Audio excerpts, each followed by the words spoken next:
WAAAGH. He feels sorry for poor Harry for the chatter as the royal request was rejected. Sussex cannot be trusted. Hello everyone, welcome to the Royal Family News channel. And there we have some news. Loose Woman star Ms. Jane Moore feels bad for poor Harry. Last month, Harry flew to London from his home in Montecito and, unfortunately for him, he was denied a room at Windsor Castle. Well, today Jane Moore hit back at claims that Harry was unable to find accommodation. He was writing in his last column for The Sun and he wrote, "So he ended up in a hotel. Can you imagine having to deal with all this talk with your own family?" He added that according to palace sources, even though the king's public activities are a success, headlines insist that all is not well behind the scenes between him and his youngest son. No wonder poor Harry now has to book in advance to stay in one of the many mansions he grew up in. Okay, well, last time I checked, it's Harry who's creating all the conversation, like you say. He knows the rules. He just doesn't want to accept that they apply to him. I mean, if he shows up unannounced, he obviously won't find a place to stay. He will not find a room ready for him or anyone to help him. And he had already been informed that when it came to security, he had a minimum of 30 days' notice. It wasn't even his family's decision. This is a decision taken by the Ministry of the Interior, and how can we forget that he travels with a lot of people, mainly security personnel. All must undergo appropriate security checks if they intend to stay in a royal palace. And this is another in a long list of excellent reasons why Harry needs to communicate them in advance. Now, maybe Harry himself has a security clearance, but I highly doubt Harry would want to stay there alone without his bodyguards if they couldn't get the clearance in time. A former close protection officer of the royal family, now employed in the private sector, rightly said this, and the point is this: Windsor Castle is not a private residence like Sandringham or Balmoral. So obviously security needs to be a little tighter. And at least one of Harry's bodyguards has a somewhat complicated past. Something about the fact that he assaulted a domestic partner and is therefore no longer allowed to carry a gun under California law. So that means he probably wouldn't even be able to pass security checks. I'm actually shocked that he can still have a license, to tell you the truth. Unless this is a requirement in California, I'm not sure.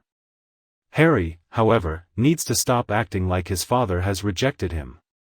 He does not have. King Charles would have been happy to see him, however, he had already been invited as a family member. But Harry decided not to go to Balmoral. He decided to choose Windsor, which was then empty. And it was to participate in an event that had been well planned for some time. It wasn't a last-minute decision. During his trial, he seemed more than happy to stay in the hotel. And he failed to give the Home Office the 30-day notice required for real protection of grounds. Harry didn't need to make things so incredibly complicated. A true emergency would have been a different case, but that was not the case. So please, no one falls for this victimization story. Harry also insulted his family many times. They declared themselves racists, decided to withdraw from all royal duties and now live in California. And now he wants to go back and expect taxpayers to pay for his accommodation. The royal family won't give Harry a room, after the way he has vilified them over the past 4 years, as well as that evil woman he married, Meghan. I don't see how it's the king's fault that no one can trust Harry or Meghan. They need staff on site to monitor him and stop him from snooping. I mean, he destroys his family in front of anyone who will listen.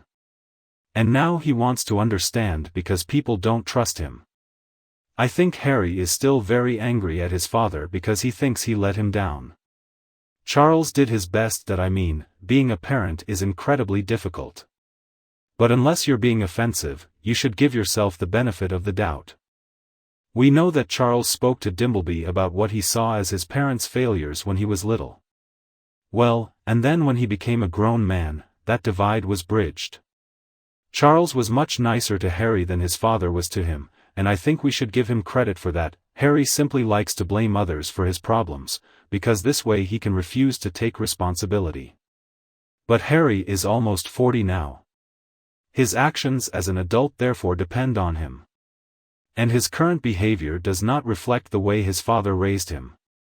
Maybe if he was a teenager, but at this point Harry is presumably a father, and like I said before, he's almost 40 years old. I'm sure he knows right from wrong. He just likes to do the wrong thing. Prince William was also raised by Charles.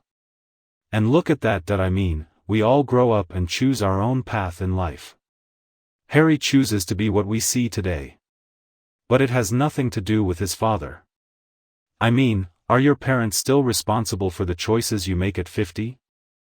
Obviously not. We must be held accountable for our decisions.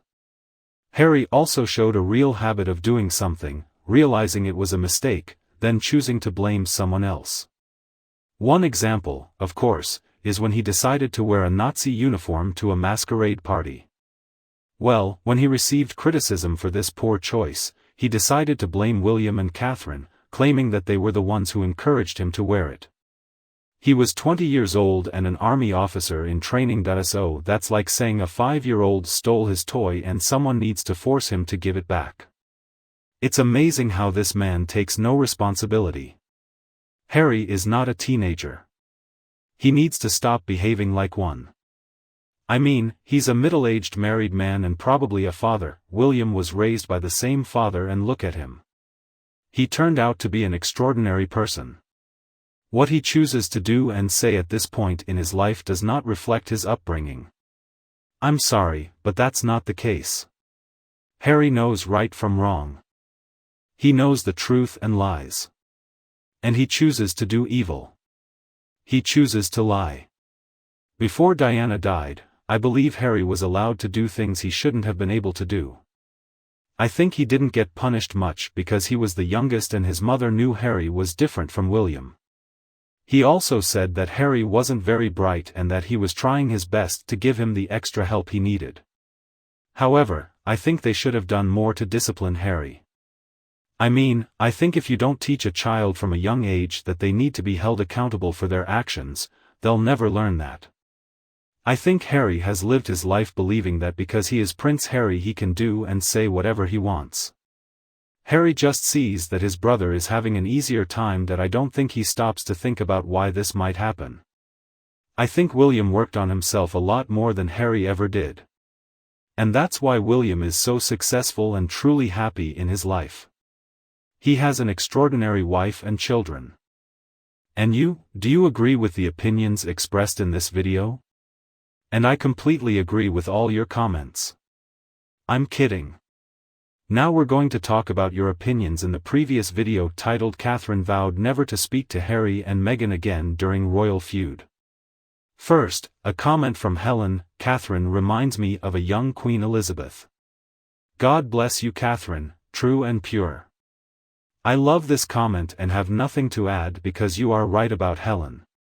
And then David. Why aren't Harry and Meghan leaving? Nobody really cares. If Meghan and Harry want more privacy, they can have as much as they want. No one would lose any. I wish they could read your comment, David. This is something they need to know, but even if they read it, would they believe it? Probably not, and that's their problem. They are so delusional. But anyway, thanks for your input, David. And then Tanya, Princess Catherine, a beautiful and versatile woman. Meghan has scars and did this to herself. Remember our beautiful queen, may she rest in peace. We will never forget the bow. Of course, we can never forget it. And you are right when you say that Princess Catherine is beautiful inside and out. And then LN chooses Princess Catherine. He doesn't need to talk to that scum. Certainly not. This won't help her in life and I think she knows it. And then the next comment from HRNL. It doesn't have to be a quarrel for Catherine to be determined and not to talk to the creepy couple. It could simply be that Catherine realizes that talking to either of them is a waste of time, energy, and breath. I agree with you, feud probably isn't the right word for it. A quarrel implies that Catherine actually fights with them, and she won't do that. He will not come down to their level. Thank you RH for this comment. And then Wendy. The problem with Mimi is that she makes her jealousy of Catherine so obvious. It's pathetic and we all know it. It's so transparent. How does he not realize that everyone can see what is happening? And then with flatworms, there is no intuition to get there. What you see is what you get. That's pretty much true. Cheeky cat, I wouldn't even call it a feud, considering the Prince and Princess of Wales didn't react. So basically we are left with one couple who wanders and delusions while the other couple continues to live with dignity. That's so true, sassy cat.